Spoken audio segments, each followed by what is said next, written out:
ನಮಸ್ತೆ ಸ್ನೇಹಿತರೆ, ಮತ್ತೊಂದು ಇಂಟರೆಸ್ಟಿಂಗ್ ಎಪಿಸೋಡ್ಗೆ ತಮ್ಮೆಲ್ಲರಿಗೂ ಹಾರ್ದಿಕವಾದಂತಹ ಸ್ವಾಗತ. ನಾನು ಎಚ್ ಎನ್ ಚಂದ್ರಶೇಖರ್. ಸ್ನೇಹಿತರೆ, ಎಚ್ ಎನ್ ಚಲಿಯನ್ನು ಸಬ್ಸ್ಕ್ರೈಬ್ ಮಾಡಿ, ನಿಮ್ಮೆಲ್ಲ ಫ್ರೆಂಡ್ಸ್ಗಳಿಗೆ ಸಬ್ಸ್ಕ್ರೈಬ್ ಮಾಡಲಿಕ್ಕೆ ಹೇಳಿ. ವಿಡಿಯೋಗಳನ್ನ ತಪ್ಪದೆ ಲೈಕ್ ಮಾಡಿ, ಬೆಲ್ ಬಟನ್ ಪ್ರೆಸ್ ಮಾಡಿ. ಇತ್ತೀಚಿನ ಕೆಲವು ದಿನಗಳಲ್ಲಿ ಭಾಳ ಇಂಟ್ರೆಸ್ಟಿಂಗ್ ಡೆವಲಪ್ಮೆಂಟ್ಗಳು ನಡೀತಾ ಇದೆ. ಜಿಯೋ ಪೊಲಿಟಿಕಲ್ ಆ್ಯಂಗಲಲ್ಲಿ ನೋಡಿದಾಗ ಭಾರತದ ಚಾಣಕ್ಯ ನಮ್ಮ NSAಯ ಅಜಿತ್ ದೋವಲ್ ರಷ್ಯಾಗೆ ಹೋಗಿದ್ದಾರೆ. ರಷ್ಯಾಗೆ ಹೋಗಿ ಅಧ್ಯಕ್ಷ ಪುಟಿನ್ ಅವರನ್ನು ಭೇಟಿ ಮಾಡಿದ್ದಾರೆ. ಇದೇ ಸಂದರ್ಭದಲ್ಲಿ ಭಾರತದ ಪ್ರಧಾನಿ ನರೇಂದ್ರ ಮೋದಿಯವರು ಚೈನಾಗೆ ಹೋಗ್ತಾ ಇದ್ದಾರೆ. ಅದರಲ್ಲಿ ಅದು SCO ಸಭೆ ಇತ್ತು. ಆ ಸಭೆಯ ಸೈಡ್ ವಿಂಗ್ಸಲ್ಲಿ ಅವರು ಮಾತಾಡ್ತಾ ಇದ್ರು. ಆ ಸಂದರ್ಭದಲ್ಲಿ ಚೈನಾಗೆ ವಿಸಿಟ್ ಮಾಡ್ತಾ ಇದ್ದಾರೆ. ಇನ್ನೊಂದು ಇಂಟ್ರೆಸ್ಟಿಂಗ್ ಡೆವಲಪ್ಮೆಂಟ್ ಏನಂದರೆ, ರಷ್ಯಾದ ಅಧ್ಯಕ್ಷ ಪುಟಿನ್ ಈ ವರ್ಷಾಂತ್ಯದಲ್ಲಿ ಭಾರತಕ್ಕೆ ಬರ್ತಾ ಇದ್ದಾರೆ. ಚೈನಾ ಭಾರತದ ಪ್ರಧಾನಮಂತ್ರಿ ಮೋದಿಯವ್ರನ್ನ ಆತ್ಮೀಯವಾಗಿ ಸ್ವಾಗತ ಮಾಡಿದೆ. ಎಲ್ಲೋ ಏನೋ ನಡೀತಾ ಇದೆ. ಜಗತ್ತಿನ 3 ಅತ್ಯಂತ ಬಲಿಷ್ಠವಾದ ದೇಶಗಳು ರಷ್ಯಾ, ಭಾರತ ಮತ್ತು ಚೈನಾ. ಈ ದೃಷ್ಟಿಕೋನದಲ್ಲಿ ನೋಡಿದಾಗ ಇವತ್ತಿನ ಕಾಲಘಟ್ಟದಲ್ಲಿ ಒಬ್ಬ ಅರೆಹುಚ್ಚ ಅಮೆರಿಕದ ಟ್ರಂಪ್ ಬಾಯಿಗೆ ಬಂದಂಗೆ ಎಲ್ಲ ದೇಶಗಳ ಮೇಲೆ ಟಾರಿಫ್ಗಳು ಹೇರ್ತಾ ಇದ್ದಾಗ ಆ ಟ್ರಂಪ್ನ ಐಸೋಲೇಟ್ ಮಾಡೋದಕ್ಕೆ ಈ 3 ದೇಶಗಳಿಗಿಂತ ಗಟ್ಟಿ ಶಕ್ತಿ ಬೇರೊಂದಿರಲ್ಲ. ಯಾಕೆ ಅಂತ ಹೇಳಿದ್ರೆ, ಇವತ್ತು ಜಗತ್ತಿನ ಭಾಳಷ್ಟು ದೇಶಗಳು ಹೋಗಿ ಅವನು ಟ್ರಂಪ್ ಟಾರಿಫ್ ಹಾಕ್ತಿದ್ದಂಗೆ ಹೋಗಿ ಸರೆಂಡರ್ ಆಗಿಬಿಟ್ವು. ಆದ್ರೂ ಕೂಡ ಈ 3 ದೇಶಗಳ ವಿಚಾರದಲ್ಲಿ, ಎಸ್ಪೆಷಲಿ ಭಾರತದ ವಿಚಾರದಲ್ಲಿ, ಅನೇಕ ದೇಶಗಳು ಅಮೇರಿಕದ ಮೇಲೆ ಸೆಟೆದೆದ್ದು ನಿಂತಿವೆ. ಯಾಕೆ ಅಂತ ಹೇಳಿದ್ರೆ, ಫಸ್ಟ್ 25% ಟಾರಿಫ್ ಘೋಷಣೆ ಮಾಡಿದಾಗ ಭಾರತದ ಮೇಲೆ ಟ್ರಂಪ್ ಅನ್ಕೊಂಡ್ಬಿಟ್ಟಿದ್ರು. ಭಾರತ ಓಡೋಡಿ ಬಂದು ನಾನು ಕಾಲಿಡ್ಕೊಂಡ್ಬಿಡುತ್ತೆ ಅಂತೇಳಿ ಕೇರೆ ಮಾಡಲಿಲ್ಲ ಭಾರತ. ಕೇರೆ ಮಾಡಲಿಲ್ಲ ಮೋದಿಯವರು. ಅದಾದಮೇಲೆ ತಡ್ಕೊಳಕ್ಕಾಗಲಿಲ್ಲ, ಉರಿ ಏನೂ ಆಗಲಿಲ್ಲ ಅಂತೇಳಿ ಮತ್ತೆ 25% ಲೆವಿ ಮಾಡಿದ್ರು. ಯಾವುದೋ ಒಂದು ರಷ್ಯಾದ ಆಯಿಲ್ ಪರ್ಚೇಸ್ ಮಾಡ್ತಿದ್ರಿ ನೀವು, ಅದರಿಂದ ನಿಮ್ಮ ಹಣದಿಂದ ಇವತ್ತು ರಷ್ಯಾ ಯುಕ್ರೇನ್ ಮೇಲೆ ಯುದ್ಧ ಮಾಡ್ತಿದೆ, ರಷ್ಯಾ ಯುಕ್ರೇನ್ ಯುದ್ಧ ಇಷ್ಟೊಂದು ಎಸ್ಕಲೇಟ್ ಆಗೋದಕ್ಕೆ ನಿಮ್ಮ ಹಣವೇ ಕಾರಣ, ನೀವೇ ಕಾರಣ ಅಂತೇಳಿ ಅದೇನೇನೋ ಸಬು ಬೆಳ್ಕೊಂಡು ಇನ್ನು ಮತ್ತೆ 25% ಅಡಿಷನಲ್ ಆಗಿ ಹಾಕಿದ್ರು. ಭಾರತ ಕ್ಯಾರೆ ಅನ್ನಲಿಲ್ಲ. ಇವಾಗ ಭಾರತ ನೋಡಿ ಅನೇಕ ರಾಷ್ಟ್ರಗಳು ಸೆಡೆದೆದ್ದು ಬಿಟ್ಟಿದ್ದಾವೆ. ಬ್ರೆಜಿಲ್ನ ಅಧ್ಯಕ್ಷ ಹಿಂಗೆ ಬ್ರೆಜಿಲ್ ಮೇಲೂ ಟ್ರಂಪ್ ತಾರೀಫ್ ಹಾಕಿದ್ರು. ತಾರೀಫ್ ಹಾಕ್ಬಿಟ್ಟು ಹೇಳಿದ್ರು, ಅಲ್ಲಿನ ಅಧ್ಯಕ್ಷ ಬಂದು ನಮ್ಮ ಹತ್ರ ಮಾತಾಡಲಿ, ನೆಗೋಷಿಯೇಟ್ ಮಾಡಲಿ, ನಾವು ಆಮೇಲೆ ಯೋಚನೆ ಮಾಡ್ತೀವಿ ಅಂತೇಳಿ. ಏನು ಹೇಳಿದ್ರು ಗೊತ್ತಾ ಬ್ರೆಜಿಲ್ನ ಅಧ್ಯಕ್ಷ? ನಾನು ಟ್ರಂಪಿಗೆ ಕಾಲ್ ಮಾಡಲ್ಲ ರೀ, ನಾನು ಟ್ರಂಪ್ನ ಮೀಟ್ ಮಾಡಲ್ಲ, ನಾನು ಭಾರತದ ಪ್ರಧಾನಿ ಮೋದಿಯವ್ರ ಜೊತೆ ಮಾತಾಡ್ತೀನಿ ಅಂತೇಳಿ ಮೋದಿಯವ್ರಿಗೆ ಕಾಲ್ ಮಾಡಿ ಮಾತಾಡಿದ್ರು.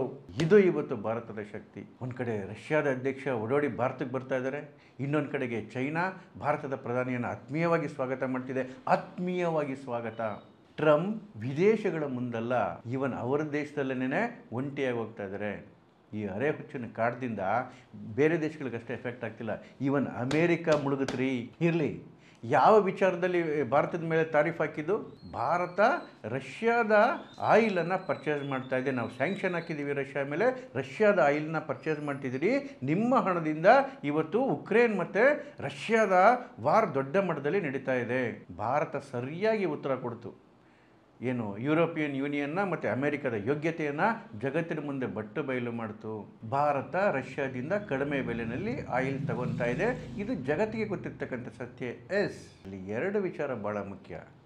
ಒಂದು, ಇದಕ್ಕೆ ಅವಕಾಶ ಮಾಡಿಕೊಟ್ಟಿದ್ಯಾರು? ಇದೇ ಅಮೇರಿಕ ಮತ್ತು ಇದೇ ವೆಸ್ಟರ್ನ್ ದೇಶಗಳು.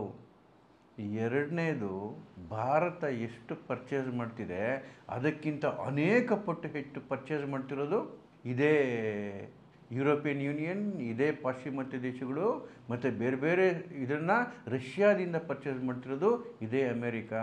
ಈ ಅಮೇರಿಕಾದ ಮತ್ತು ಯುರೋಪಿಯನ್ ಯೂನಿಯನ್ನ ಧೂರ್ತಮುಖವನ್ನು ಇವತ್ತು ಭಾರತ ಜಗತ್ತಿನ ಮುಂದೆ ಅನಾವರಣ ಮಾಡಿಬಿಡ್ತು. ನೋಡಿ, ಕೆಲವು ಸ್ಟ್ಯಾಟಿಸ್ಟಿಕ್ಸ್ ನೋಡಿ. ಏನು 2022ರಲ್ಲಿ ರಷ್ಯಾ ಯುಕ್ರೇನ್ ಮೇಲೆ ಅಟ್ಯಾಕ್ ಮಾಡ್ತು ಮತ್ತು ರಷ್ಯಾ ಯುಕ್ರೇನ್ನ ಯುದ್ಧ ಶುರುವಾಯಿತು. ಆಗ ಆ ದೇಶಗಳು ನಾವು ಸ್ವಲ್ಪ ಸ್ಯಾಂಕ್ಷನ್ಗಳನ್ನ ಹಾಕಿದ್ದೀವಿ ರಷ್ಯಾ ಮೇಲೆ ಅಂತ ಹೇಳಿದ್ವು ಅಮೆರಿಕ ಮತ್ತು ಯುರೋಪ್ ದೇಶಗಳು. ಆ 2022ರಿಂದ 2025 ಇವತ್ತಿನವರೆಗೆ ರಷ್ಯಾ 90 ಲಕ್ಷ ಕೋಟಿಯಷ್ಟು ಆಯಿಲನ್ನು ರಫ್ತು ಮಾಡಿದೆ. ಎಷ್ಟು? 90 ಲಕ್ಷ ಕೋಟಿ. ಇದರಲ್ಲಿ ಭಾರತ ಕೊಂಡ್ಕೊಂಡಿರೋದು ಕೇವಲ 12 ಲಕ್ಷ ಕೋಟಿಯಷ್ಟು ಮಾತ್ರ. ಚೈನಾ 20 ಲಕ್ಷ ಕೋಟಿಯಷ್ಟು ತಗೊಂಡಿದ್ರೆ ಯುರೋಪ್ ದೇಶಗಳು 22 ಲಕ್ಷ ಕೋಟಿಯಷ್ಟು ಆಯಿಲ್ ಮತ್ತು ಗ್ಯಾಸನ್ನು ರಷ್ಯಾದಿಂದ ಪಡ್ಕೊಂಡಿದ್ದಾವೆ. ಎಷ್ಟು? 22 ಲಕ್ಷ. ಭಾರತಕ್ಕಿಂತ almost double. ಅದರ ಅರ್ಥ ಏನು ಟ್ರಂಪ್ ಅವರೇ? ಯುರೋಪಿಯನ್ ಯೂನಿಯನ್ ದುಡ್ಡಿಂದ, ಅಮೇರಿಕದ ದುಡ್ಡಿಂದ ಇವತ್ತು ರಷ್ಯಾ ಮತ್ತು ಯುಕ್ರೇನ್ನ ವಾರ್ ನಡೀತಿರೋದು ಬಿಟ್ಟರೆ ಭಾರತದ ಹಣದಿಂದಲ್ಲ. ಅಲ್ಲಿ ಯುಕ್ರೇನಿಯರ ಹೆಣಗಳು ಬೀಳ್ತಿರೋದು ನಿಮ್ಮ ಪಾಪದ ದುಡ್ಡಿಂದ ಸ್ವಾಮಿ. ರಷ್ಯಾದ ಒಟ್ಟು ಎಕ್ಸ್ಪೋರ್ಟ್ ರೆವಿನ್ಯೂನಲ್ಲಿ ಕೇವಲ 13% ಭಾರತದ ಪಾಲಾದರೆ ಇದೇ G7 ಕಂಟ್ರಿಗಳು, ಇದೇ ಯುರೋಪಿಯನ್ ಯೂನಿಯನ್ ಪಾಲು 23%. ಭಾರತಕ್ಕಿಂತ ಆಲ್ಮೋಸ್ಟ್ ಡಬಲ್. ನಾಚಿಕೆ ಆಗಲ್ವ? ತಿರ್ಗಾ ಭಾರತದ ದುಡ್ಡು ಮಾತ್ರ ಅದರಿಂದ ಯುದ್ಧ ಆಗ್ತಿದೆ, ಭಾರತ ತಗೊಳ್ಳೋದು ನಿಲ್ಲಿಸಬೇಕು, ಭಾರತದ ಮೇಲೆ ಟಾರಿಫ್ ಆಗ್ತೀವಿ ಅಂತೇಳಿ. ಟ್ರಂಪ್ ಅವರೇ, ನಿಮಗೆ ನಾಚಿಕೆ ಮಾನ ಮರ್ಯಾದೆ ಇದೆಯಾ? ಕೇವಲ ಭಾರತದ ಮೇಲೆ ಮಾತ್ರ ಟಾರಿಫ್ ಆಗ್ತಿರಲ್ಲ ಯಾಕೆ? ನಮಗಿಂತ ಜಾಸ್ತಿ ಪರ್ಚೇಸ್ ಮಾಡ್ತಿರ್ತಕ್ಕಂಥ G7 ಕಂಟ್ರಿಗಳು, ಯುರೋಪಿಯನ್ ಕಂಟ್ರಿಗಳ ಮೇಲೆ ಟಾರಿಫ್ ಇಲ್ಲ ಯಾಕೆ ಇಷ್ಟೊಂದು? ಚೈನಾ ಮೇಲೆ ಇಷ್ಟೊಂದು ಕೆಂಡಕಾರಲ್ಲ ಯಾಕೆ ನೀವು? ಅಂದರೆ ಇದ್ರ ಹಿಂದೆ ಉದ್ದೇಶ ರಷ್ಯಾದಿಂದ ಆಯಿಲ್ ಪರ್ಚೇಸ್ ಮಾಡ್ತಿರೋದಲ್ಲ, ಬೇರೆ ಏನೋ ಇರಬೇಕಲ್ವಾ? ನೋಡಿ, ಈ ಇಂಟರ್ನ್ಯಾಷನಲ್ ಪ್ಲಾಟ್ಫಾರ್ಮಲ್ಲಿ ಆಯಿಲ್ ವ್ಯವಹಾರ ಯಾಕೆ ನಡೆಯುತ್ತೆ ಅಂತ ಹೇಳಿದ್ರೆ, ಈಗ ಉದಾಹರಣೆಗೆ ರಷ್ಯಾದಲ್ಲಿ ಆಯಿಲ್ನ ಪ್ರೊಡ್ಯೂಸ್ ಆಗುತ್ತೆ, ಭೂಮಿಯಿಂದ ತೆಗಿತಾರೆ. ತೆಗೆದ ಮೇಲೆ ಒಂದು ಆಯಿಲ್ನ ವ್ಯವಹಾರ, ಆಯಿಲ್ನ ಎಕ್ಸ್ಪೋರ್ಟ್ ಮಾಡೋದು. ಈ ಆಯಿಲ್ನ ಎಕ್ಸ್ಪೋರ್ಟ್ ಮಾಡಬೇಕಾದ್ರೆ ಇವನ್ನ ಈ ಆಯಿಲ್ ಟ್ಯಾಂಕರ್ಗಳಲ್ಲಿ ಸಂಗ್ರಹ ಮಾಡಿ ಕಳಿಸ್ಬೇಕು. ಈ ಆಯಿಲ್ದು ಒಂದು ವ್ಯವಹಾರ, ಆಯಿಲ್ ಟ್ಯಾಂಕರ್ಗಳದ್ದು ಒಂದು ವ್ಯವಹಾರ, ಮತ್ತು ಇವೆಲ್ಲವೂ ಟ್ಯಾಂಕರ್ಗಳು ಸಮುದ್ರ ದಾರಿನಲ್ಲೇ ಹೋಗಬೇಕಲ್ಲ. ಹಾಗಾಗಿ ಇದಕ್ಕೆ ಇನ್ಶೂರೆನ್ಸ್ ಮಾಡ್ತಕ್ಕಂಥ ಕಂಪನಿಗಳಿರ್ತವೆ. ಆ ಇನ್ಶೂರೆನ್ಸು ಇದು ಒಂದು ದೊಡ್ಡ ಪಾಲಿದ್ರೊಳಗಡೆಗೆ. ಅಂದರೆ ಒಂದು ಆಯಿಲ್ ರಫ್ತಾಗುತ್ತೆ ಅಂತ ಹೇಳಿದ್ರೆ ಕೇವಲ ಆಯಿಲಿನ ಪಾತ್ರ ಅಷ್ಟೇ ಅಲ್ಲ, oil plus oil containers plus insurance, ಈ ಮೂರು ಪಾತ್ರಗಳು ಸಮವಾಗಿ ಪಾತ್ರ ನಿರ್ವಹಿಸ್ತವೆ. ಈಗ ಆಯಿಲನ್ನೇನೋ ರಷ್ಯಾ ಉತ್ಪಾದನೆ ಮಾಡ್ತಿದೆ, ಆದರೆ ಆಯಿಲ್ ಟ್ಯಾಂಕರ್ಸು ಮತ್ತು ಇನ್ಶೂರೆನ್ಸ್ ಇದರಲ್ಲ, ಇದು ಅತಿ ಹೆಚ್ಚು ಪಾಲಿರ್ತಕ್ಕಂಥದ್ದು ಇದೇ ಯುರೋಪಿಯನ್ ದೇಶಗಳು, ಇದೇ ಪಾಶ್ಚಿಮಾತ್ಯ ದೇಶಗಳು ಮತ್ತು ಇದೇ G7 ದೇಶಗಳಲ್ಲಿ ಅವುಗಳದೇ. ಅಂದರೆ ಇವತ್ತು ರಷ್ಯಾ ಉಪಯೋಗಿಸ್ತಕ್ಕಂಥ ಟ್ಯಾಂಕರ್ಗಳು, ರಷ್ಯಾ ಉಪಯೋಗಿಸ್ತಿರ್ತಕ್ಕಂಥ ಇನ್ಶೂರರ್ಗಳದ್ದು ಯಾರಲ್ಲಿ ಅವರು? ಇದೇ ಯುರೋಪಿಯನ್ ಮತ್ತು ವೆಸ್ಟರ್ನ್ ಕಂಟ್ರಿಯವರು. ಅಬ್ಬಬ್ಬಬ್ಬ, ಏನು ನಾಟಕ ಆಡ್ತಿರ್ರಿ. ಇವತ್ತು ರಷ್ಯಾ ಉಪಯೋಗಿಸ್ತಿರ್ತಕ್ಕಂತಹ ಆಯಿಲ್ ಟ್ಯಾಂಕರ್ಗಳಲ್ಲಿ 57% ಆಯಿಲ್ ಟ್ಯಾಂಕರ್ಗಳು ಈ G7 ದೇಶಗಳ ಟ್ಯಾಂಕರ್ಗಳು, 57%. ಭಾರತದ್ದು ಕೇವಲ 5%. ಇದ್ರ ಬಗ್ಗೆ ಅರೆ ಹುಚ್ಚ ಡೊನಾಲ್ಡ್ ಟ್ರಂಪ್ ಮಾತಾಡೋದೇ ಇಲ್ಲ.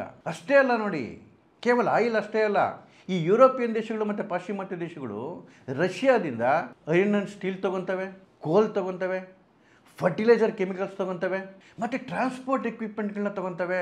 ಇವತ್ತೂ ಕೂಡ ಕೇವಲ ಯುರೋಪಿಯನ್ ಯೂನಿಯನ್ ವೆಸ್ಟರ್ನ್ ದೇಶಗಳಷ್ಟೇ ಅಲ್ಲ, ಈವನ್ ಅಮೇರಿಕಾ ಕೂಡ, ಈವನ್ ಟ್ರಂಪ್ ಕೂಡ ಇವತ್ತು ಕೂಡ ರಷ್ಯಾದಿಂದ ಎನ್ರಿಚ್ಡ್ ಯುರೇನಿಯಂ, ಫರ್ಟಿಲೈಸರ್ ಕೆಮಿಕಲ್ಸು ಮತ್ತು ಈ ಬ್ಯಾಟ್ರಿ ಯೂಸ್ ಮಾಡ್ತಲ್ಲ ಪಿರಿಡಿಯಮ್ಮು, ರಷ್ಯಾಯಿಂದನೇ ಇಂಪೋರ್ಟ್ ಮಾಡ್ಕೊತಿರೋದು.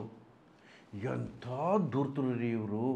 ಇವತ್ತು ಇಡೀ ರಷ್ಯಾ ಎಕನಾಮಿನಲ್ಲಿ 23% ಕಾಂಟ್ರಿಬ್ಯೂಷನು ಇದೇ ಯುರೋಪಿಯನ್ ಕಂಟ್ರಿಗಳು, ವೆಸ್ಟರ್ನ್ ಕಂಟ್ರಿಗಳು ಮಾಡಿದ್ರೆ, ಬರೀ ಆಯಿಲ್ ಮತ್ತು ಗ್ಯಾಸ್ ವಿಚಾರದಲ್ಲಿ ಚೈನಾ ಮತ್ತು ಯುರೋಪಿಯನ್ ಯೂನಿಯನ್ ಸೇರಿಕೊಂಡು 45% ಕಾಂಟ್ರಿಬ್ಯೂಟ್ ಮಾಡ್ತಾವ್ರಿ. ಆದರೆ ಟ್ರಂಪ್ನ ಕೆಂಗಣ್ಣು ಕೇವಲ ಭಾರತದ ಮೇಲೆ. ಹಾಗಾದರೆ ಹಿಂದೆ ಇರ್ತಕ್ಕಂಥ ರಹಸ್ಯ ಏನು? ಯಾಕೆ ಈ ಅರೆ ಹುಚ್ಚರಿಗೆ ಉರ್ದೋಗಿದೆ ಭಾರತದ ಮೇಲೆ? ನೋಡಿ, 2022ರಲ್ಲಿ ರಷ್ಯಾ ಉಕ್ರೇನ್ ಮೇಲೆ ಅಟ್ಯಾಕ್ ಮಾಡಿದಾಗ, ರಷ್ಯಾ ಮತ್ತು ಯುಕ್ರೇನ್ನ ವಾರ್ ಶುರುವಾದಾಗ ಈ ಅಮೇರಿಕಾ ಮತ್ತು ಎಲ್ಲ ವೆಸ್ಟರ್ನ್ ದೇಶಗಳು ಉಕ್ರೇನ್ನ ಪರವಾಗಿ ನಿಂತವು. ಆ ಸಂದರ್ಭದಲ್ಲಿ ರಷ್ಯಾನ ಹೇಗಾದ್ರು ಮಾಡಿ ತಡಿಬೇಕು ಅಂತೇಳಿ ರಷ್ಯಾ ಮೇಲೆ ಸ್ಯಾಂಕ್ಷನ್ ಹಾಕ್ಲಿಕ್ಕೆ ಹೊರಟವು. ಆದರೆ ಅಮೆರಿಕಾಗೆ ಮತ್ತು ಎಲ್ಲ ಪಾಶ್ಚಿಮಾತ್ಯ ದೇಶಗಳಿಗೆ, G7 ದೇಶಗಳಿಗೆ ಬಹಳ ಚೆನ್ನಾಗಿ ಗೊತ್ತಿತ್ತು, ರಷ್ಯಾ ಜಗತ್ತಿನ ಆಯಿಲ್ ವ್ಯವಹಾರದಲ್ಲಿ ತುಂಬ ಮೇಜರ್ ಪ್ಲೇಯರ್, ಬಹಳ ದೊಡ್ಡ ಆಯಿಲ್ ರಿಸರ್ವ್ ರಷ್ಯಾದಲ್ಲಿದೆ. ರಷ್ಯಾ ಆಯಿಲ್ ಮೇಲೆ ಅರ್ಧಕ್ಕರ್ಧ ಜಗತ್ತು ಇವತ್ತು ನಿಂತಿರ್ತಕ್ಕಂಥದ್ದು. ಅಕಸ್ಮಾತ್ ರಷ್ಯಾಗೆ ಏನಾದರೂ ನಾವು ಸಂಪೂರ್ಣ ಬ್ಯಾನ್ ಹಾಕಿದ್ರೆ, ರಷ್ಯಾದ ಆಯಿಲ್ಲು ಗ್ಲೋಬಲ್ ಮಾರ್ಕೆಟಿಗೆ ಬರೋದು ನಿಂತು ಹೋದರೆ ಬ್ಲಡ್ ಬಾತ್ ಆಗ್ಬಿಡುತ್ತೆ. ಈ ಮಾರ್ಕೆಟಲ್ಲಿ ಆಯಿಲ್ಗೆ ಶಾರ್ಟೇಜ್ ಬಂದ್ಬಿಡುತ್ತೆ, ಆಯಿಲ್ನ ಬೆಲೆ ಗಗನಕ್ಕೇರಿಬಿಡುತ್ತೆ. ಆಯಿಲ್ನ ಬೆಲೆ ಗಗನಕ್ಕೇರಿದ್ರೆ ಹೊಡ್ತಾ ಬೀಳೋದು ಯಾರಿಗೆ? ಇದೇ ಅಮೇರಿಕಾಗೆ, ಇದೇ ಯುರೋಪಿಯನ್ ದೇಶಗಳಿಗೆ, ಪಾಶ್ಚಿಮಾತ್ಯ ದೇಶಗಳಿಗೆ. ಇದು ಆ ದೇಶಗಳಿಗೆ ಬೇಕಾಗಿರಲಿಲ್ಲ. ಯಾವುದೇ ಕಾರಣಕ್ಕೂ ರಷ್ಯಾದ ಆಯಿಲು ಜಗತ್ತಿನ ಮಾರ್ಕೆಟ್ಗೆ ಬರೋದು ನಿಲ್ಲಬಾರ್ದು. ಆದರೆ ರಷ್ಯಾ ಮೇಲೆ ನಾವು ಸ್ಯಾಂಕ್ಷನ್ ಹಾಕಿದ್ದೀವಿ ಅಂತ ತೋರಿಸ್ಕೋಬೇಕು ಅಂತೇಳಿ ಈ ಒಂದು ನಾಟಕದಲ್ಲಿ ಏನು ಮಾಡಿದ್ರು, ಒಂದೆರಡು ಕಂಡೀಷನ್ ಹಾಕ್ಬಿಟ್ಟು ಅವರು ರಷ್ಯಾ ಮೇಲೆ ಸ್ಯಾಂಕ್ಷನ್ಸ್ ಹಾಕೋರು. ಏನು ಕಂಡೀಷನ್ ಅಂತ ಹೇಳಿದ್ರೆ, ನಾವು ನಿಮ್ಮ ಮೇಲೆ ಸ್ಯಾಂಕ್ಷನ್ಸ್ ಹಾಕ್ತಾ ಇದ್ದೀವಿ, ನೀವು ಇಂಟರ್ನ್ಯಾಷನಲ್ ಪ್ರೈಸ್ ಏನಿದೆ ಆಯಿಲ್ದು ಅದಕ್ಕಿಂತ ಹೆಚ್ಚಿನ ಬೆಲೆಯಲ್ಲಿ ಮಾರಾಟ ಮಾಡಬಾರ್ದು, ಅದನ್ನ ಒಳಗಡೆಗೆ ನೀವು ಮಾರಾಟ ಮಾಡ್ಬೋದು. ನೀವು ಈ G7 ದೇಶಗಳ ಆಯಿಲ್ ಟ್ಯಾಂಕರ್ಗಳನ್ನ ಮತ್ತು ಇನ್ಶೂರೆನ್ಸ್ನ ಉಪಯೋಗಿಸ್ಕೋಬೋದು.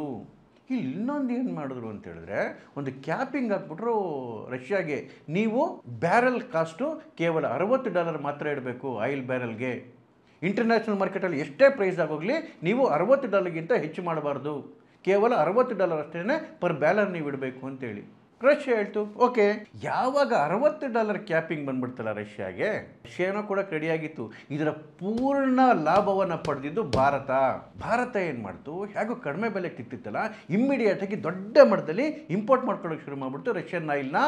According to the international law ಪ್ರಕಾರವೇ ಏನು ಇವರೇ ವ್ಯವಸ್ಥೆಗಳನ್ನ ಮಾಡಿದ್ರು, ಇವರೇ ಇದನ್ನು ಕ್ರಿಯೇಟ್ ಮಾಡಿದ್ರು, ಅದರ ಮುಖಾಂತರವೇ ಇಂಟರ್ನ್ಯಾಷನಲ್ ಲಾ ಪ್ರಕಾರವೇನೇ ದೊಡ್ಡ ಪ್ರಮಾಣದಲ್ಲಿ ರಷ್ಯಾದಿಂದ ಇಂಪೋರ್ಟ್ ಮಾಡ್ಕೊಳ್ಳೋಕೆ ಶುರು ಮಾಡಿಬಿಡ್ತು. ಯಾವ ಪ್ರಮಾಣದಲ್ಲಿ ಅಂದರೆ, ಮುಂಚೆ ಕೇವಲ 2% ಅಷ್ಟೇ ಆಯಿಲ್ ಇಂಪೋರ್ಟು ರಷ್ಯಾದಿಂದ ಆಗ್ತಿದ್ರೆ, ಈಗ 40-45% ಆಯಿಲ್ ಇಂಪೋರ್ಟು ರಷ್ಯಾದಿಂದ ಆಗ್ತಿದೆ. ಯಾಕೆ ಅಂತ ಹೇಳಿದ್ರೆ, ಒಳ್ಳೆ ಕ್ವಾಲಿಟಿ ಆಯಿಲು ಅತಿ ಕಡಿಮೆ ಬೆಲೆಯಲ್ಲಿ ಸಿಗ್ತಾ ಇದೆ. ಭಾರತ ತನ್ನ ಡೊಮೆಸ್ಟಿಕ್ ಯೂಸ್ಗೆ ಅಷ್ಟೇ ಉಪಯೋಗಿಸ್ಕೊಳ್ಳಿಲ್ಲ. ಭಾರತದ ರಿಫೈನರಿಗಳು, ಅದು ಏನು ಗೌರ್ಮೆಂಟ್ ರಿಫೈನರಿಗಳು, ಏನು PSU ರಿಫೈನರಿಗಳೇನಿದೆ, ಇಂಡಿಯನ್ ಆಯಿಲು, BPCL, HPCL, ಜೊತೆಗೆ ಏನು ಪ್ರೈವೇಟ್ ಪಾರ್ಟ್ನರ್ಸ್ಗಳಿದ್ದಾರೆ, ಅಡಾನಿ ಇದ್ದಾರೆ, ನಯಾರಾ ಇದೆ, ಇವರೆಲ್ಲರೂ ಕೂಡ ತಮ್ಮ ರಿಫೈನರಿಗಳಲ್ಲಿ ಈ ಆಯಿಲ್ನ ಪ್ರೋಸೆಸ್ ಮಾಡಿ ಹೆಚ್ಚಿನ ಬೆಲೆಗೆ ಇಂಟರ್ನ್ಯಾಷನಲ್ ಮಾರ್ಕೆಟ್ಗೆ ಸೇಲ್ ಮಾಡೋಕ್ಕೆ ಶುರು ಮಾಡಿದ್ವು. ಯಾಕೆಂದರೆ ಇಂಟರ್ನ್ಯಾಷನಲ್ ಮಾರ್ಕೆಟಲ್ಲಿ ಪ್ರೋಸೆಸ್ಡ್ ಆಯಿಲ್ $80 ಇದೆ. ಭಾರತದ ರಿಫೈನರಿಗಳಿಗೆ ದೊಡ್ಡ ಮಟ್ಟದ ಲಾಭ ಆಗಕ್ಕೆ ಶುರು ಮಾಡ್ತು. ಯಾಕೆಂದರೆ $60ಗೆ ತಗೊಳ್ತಾ ಇದ್ರು, ರಿಫೈನ್ ಮಾಡಿ ಅದನ್ನು $80 ಮಿನಿಮಮ್ $80, ಅದಕ್ಕಿಂತ ಜಾಸ್ತಿನೂ ಹೋಗ್ತಾ ಇತ್ತು. ಯಾವ ರೇಟ್ಗೆ ಹೋಗ್ತಾ ಇತ್ತು ಆ ರೇಟಿಗೆ ಇಂಟರ್ನ್ಯಾಷನಲ್ ಮಾರ್ಕೆಟಲ್ಲಿ ಮಾರ್ಲಿಕ್ಕೆ ಶುರುವಾದರು. ಇದು ಟ್ರಂಪ್ಗೆ ಉರಿ ಶುರುವಾಗಿದ್ದು. ಭಾರತದ ರಿಫೈನರಿಗಳು ಏನು ಇವ್ರದ್ದು ಗ್ಲೋಬಲ್ ರಿಫೈನರಿಗಳಿದೆ, ಅಮೆರಿಕನ್ ಮತ್ತು ಯುರೋಪಿಯನ್ ರಿಫೈನರಿಗಳು ಏನು ಗ್ಲೋಬಲ್ ಲೆವೆಲ್ ಅಂತೇಳಿ ಇವ್ರಿಗೊಂದು ಜಂಬ ಇತ್ತು. ಈ ನಮ್ಮ ಗ್ಲೋಬಲ್ ರಿಫೈನರಿಗಳ ಸಮವಾಗಿ ಬಂದು ಈ ಭಾರತದ ರಿಫೈನರಿಗಳು ಕಾಂಪೀಟ್ ಮಾಡ್ತಾ ಇರೋದು ತಡ್ಕೊಳ್ಳೋಕ್ಕಾಗಲಿಲ್ಲ ಟ್ರಂಪ್ಗೆ. ಜೊತೆಗೆ ಭಾರತ ವಿಪರೀತ ದುಡ್ಡು ಮಾಡ್ಕೊತಾ ಇರೋದು, ಈ ವಿಚಾರದಲ್ಲಿ ಲಾಭ ಮಾಡ್ಕೊತಾ ಇರೋದು ಕೂಡ ಸಹಿಸ್ಕೊಳ್ಳೋಕ್ಕಾಗಲಿಲ್ಲ. ಒಂದು ಏನು ಈ ರಷ್ಯಾ ಮತ್ತು ಉಕ್ರೇನ್ ವಾರಿಂದ, ಇಸ್ರೇಲ್ ಮತ್ತು ಇರಾನ್ ವಾರಿಂದ, ಈ ವ್ಯವಸ್ಥೆಗಳಿಂದ ಇಡೀ ಜಗತ್ತಿನ ಎಕನಾಮಿಯಲ್ಲಿ ಅಲ್ಲೋಲ ಕಲ್ಲೋಲ ಆಗಿತ್ತು. ಎಲ್ಲ ದೇಶಗಳು ಎಕನಾಮಿಯಲ್ಲಿ ಕುಸ್ಕೊಂಡೋದ್ವು. ಭಾರತದ ಎಕನಾಮಿ ಮಾತ್ರ ದೊಡ್ಡ ಪ್ರಮಾಣದಲ್ಲಿ ಬೂಮ್ ಆಗ್ತಾ ಇತ್ತು. ಅದಕ್ಕೆ ಬಹಳ ದೊಡ್ಡ ಕಾರಣ ಕೂಡ ಈ ರಷ್ಯಾದಿಂದ ಕಡಿಮೆ ಬೆಲೆಗೆ ನಾವು ಆಯಿಲನ್ನು ಇಂಪೋರ್ಟ್ ಮಾಡ್ಕೊಳ್ಳೋದಾಗಿತ್ತು. ಅಮೇರಿಕದ ಎಕನಾಮಿ ಕೂಡ ಹದಗೆಟ್ಟೋಗಿದೆ. ಯುರೋಪಿಯನ್ ಯೂನಿಯನ್ ಮತ್ತು ವೆಸ್ಟರ್ನ್ ದೇಶಗಳದ್ದು ಎಕ್ಕುಟ್ಟೋಗಿದೆ. ಕೇವಲ ಭಾರತದ ಎಕನಾಮಿ ಬಲಿಷ್ಠವಾಗಿ ಬೆಳೀತಾ ಇದೆ. ಇದು ತಡ್ಕೊಳ್ಳೋಕ್ಕೆ ಟ್ರಂಪ್ಗೆ ಆಗ್ತಾ ಇಲ್ಲ. ಹೇಗಾದರೂ ಮಾಡಿ ಭಾರತವನ್ನು ಇದರಿಂದ ದೂರ ಇಡಬೇಕು. ದೂರ ಇಡೋದಕ್ಕೆ ಆಗೋದೇ ಇಲ್ಲ, ಏಕೆಂದರೆ ಅವರೇ ಕೊಟ್ಟಿರ್ತಕ್ಕಂಥ ಪರ್ಮಿಷನ್ಗಳು. ಈ ಕಾರಣಕ್ಕೋಸ್ಕರವೇ ತನ್ನ ಫ್ರಸ್ಟ್ರೇಷನ್ ಆಚೆಗಾಗದೆ, ಏನೂ ಮಾಡೋಕ್ಕಾಗದೆ ಭಾರತದ ಮೇಲೆ ತಾರೀಫ್ ಮೇಲೆ ತಾರೀಫ್ ಆಗ್ತಿರೋದು. ಭಾರತ ಕೇರ್ ಮಾಡದೆ ಕೂತಿದೆ. ಯಾಕೆ ಅಂತ ಹೇಳಿದ್ರೆ, ಭಾರತಕ್ಕೆ ಅಮೇರಿಕ ಒಂದೇ ಮಾರ್ಕೆಟ್ ಅಲ್ಲ, ಇಡೀ ಜಗತ್ತೇ ಮಾರ್ಕೆಟು. ಮತ್ತು ಅಮೇರಿಕಾ ಇಲ್ಲದೆ ಭಾರತ ಬದುಕುತ್ತೆ, ಭಾರತ ಇಲ್ಲದೆ ಅಮೇರಿಕ ಸರ್ವೈವ್ ಆಗೋದು ಭಾಳ ಕಷ್ಟ ಆಗುತ್ತೆ. ಇವತ್ತು ನೋಡಿ ಆ ಟ್ರಂಪ್ ಎಂಥ ದೂರ್ತ ಅಂತ ಹೇಳಿದ್ರೆ, ಇವತ್ತು ಹಾಕಿರೋ ಸ್ಯಾಂಕ್ಷನ್ಸ್ ಎಲ್ಲ ಪ್ರಾಡಕ್ಟ್ಗಳಿಗೆ ಹಾಕಿಲ್ಲ. ಸುಮಾರು 90%ಗಿಂತ ಹೆಚ್ಚು ಪ್ರಾಡಕ್ಟ್ಗಳು ಇವ್ರು ಹಾಕಿರ್ತಕ್ಕಂಥ ಟಾರಿಫಿಂದ ಆಚೆ ಇರ್ತಕ್ಕಂಥವೇ. ಫಾರ್ಮಾಸ್ಯೂಟಿಕಲ್ಸ್ ಇರ್ಬೋದು, ಅಥವಾ ಸೆಮಿಕಂಡಕ್ಟರ್ಸ್ಗಳಿರ್ಬೋದು, ಕ್ರಿಟಿಕಲ್ ಮಿನರಲ್ಸ್ ಇರ್ಬೋದು, ಇವೇ 90% ಆಗ್ತವೆ. ಯಾವುದ್ರ ಮೇಲೆ ತಾರೀಫ್ ಅಪ್ಲೈ ಆಗಿಲ್ಲ. ಅಂದರೆ ತಾರೀಫು ಬ್ಲಾಂಕೆಟ್ ತಾರೀಫ್ ಅಲ್ಲ. ಕೆಲವು ಪ್ರಾಡಕ್ಟ್ಗಳ ಮೇಲೆ ಮಾತ್ರ ತಾರೀಫ್ ಹಾಕಿದ್ದಾರೆ, ಕೆಲವು ಪ್ರಾಡಕ್ಟ್ಗಳು ವಿತೌಟ್ ತಾರೀಫು ಮುಂಚೆ ಹೇಗಿತ್ತು ಅದೇ ರೀತಿ ನಡೀತಾ ಇದ್ದಾವೆ. ಈ ತಾರೀಫ್ ಹಾಕಿರ್ತಕ್ಕಂಥ ಪ್ರಾಡಕ್ಟ್ಗಳು ಕೆಲವು ಬೆರಳಿಕೆಯಷ್ಟು. ಅವನು ಕಳಿಸಿದ್ರು ನಮಗೇನು ವ್ಯತ್ಯಾಸ ಇಲ್ಲ. ಜೊತೆಗೆ ನಮ್ಮ ಬೇರೆ ಆಪ್ಷನ್ಗಳನ್ನ ಭಾರತದ ಕಾಮರ್ಸ್ ಮಿನಿಸ್ಟರ್ ನೋಡ್ತಾ ಇದ್ದಾರೆ. ಆಫ್ರಿಕನ್ ದೇಶಗಳಿದ್ದಾವೆ, ಮತ್ತು ಏನು ಸೌತ್ ಅಮೆರಿಕನ್ ದೇಶಗಳಿದ್ದಾವೆ, ಮಿಡ್ಲ್ ಈಸ್ಟ್ ದೇಶಗಳಿದ್ದಾವೆ. ಇವೆಲ್ಲ ದೊಡ್ಡ ಆಪ್ಷನ್ಸ್ ನಮ್ಮ ಮುಂದೆ ಓಪನ್ ಇದೆ. ಇದು ಟ್ರಂಪ್ಗೆ ಇನ್ನೂ ತಡ್ಕೊಳಕ್ಕಾಗ್ತಿಲ್ಲ ರೀ. ಆಪರೇಷನ್ ಸಿಂಧೂರ್ ವಿಚಾರದಲ್ಲಿ ನಾನೇ ಮೀಡಿಯೇಟ್ ಮಾಡಿದೆ ಅಂತ ಹೇಳಿ ಇಡೀ ಜಗತ್ತಿನ ಮುಂದೆ ಬಫೂನ್ ಆಗೋದ್ರು. ಪ್ರಧಾನಮಂತ್ರಿಯವರು ಪಾರ್ಲಿಮೆಂಟಲ್ಲಿ ನಿಂತ್ಕೊಂಡು ಹೇಳಿದ್ರು ಯಾವುದೇ ಮೂರನೇ ದೇಶದ ಹಸ್ತಕ್ಷೇಪ ಇಲ್ಲಿ ಇಲ್ಲೇ ಇರಲಿಲ್ಲ ಅಂತ. ಆದರೆ ಒಂದೊಂದು ಇದರಿಂದ ಭಾಳ ದೊಡ್ಡ ಲಾಭ ಆಗಿದೆ. ಈ ಮೂರು ದೈತ್ಯ ಶಕ್ತಿಗಳೇನಿದ್ದಾವೆ, ಭಾರತ, ರಷ್ಯಾ ಮತ್ತು ಚೈನಾವನ್ನು ಎಲ್ಲ ವಿಚಾರದಲ್ಲಿ ಒಪ್ಪಲಿಕ್ಕೆ ಆಗದೇ ಇದ್ರೂ ಕೂಡ ಇವತ್ತು ಚೈನಾ ನಮ್ಮ ತಾಳಕ್ಕೆ ಕುಣಿತಕ್ಕಂಥ ಪರಿಸ್ಥಿತಿಗೆ ಬಂದು ಬಿದ್ದಿರೋದ್ರಿಂದ ಈ controlled China plus all weather friend Russia ಭಾರತಕ್ಕೆ ದೊಡ್ಡ ಶಕ್ತಿಯನ್ನು ಕೊಡ್ತವೆ. ಈ ಮೂರು ಸೇರಿಕೊಂಡು ಅಮೇರಿಕದ ಡಾಮಿನೆನ್ಸ್ ಏನಿದೆ, ಹುಚ್ಚು ಡಾಮಿನೆನ್ಸು, ಡೆಫಿನೆಟಾಗಿ ಇದನ್ನು ಕರ್ಟೈಲ್ ಮಾಡೇ ಮಾಡ್ತವೆ. ನೋಡೋಣ, ಬರ್ತಕ್ಕಂಥ ದಿನಗಳು ಭಾಳ ಇಂಟ್ರೆಸ್ಟಿಂಗ್ ಆಗಿರುತ್ತೆ. ನಮಸ್ಕಾರ.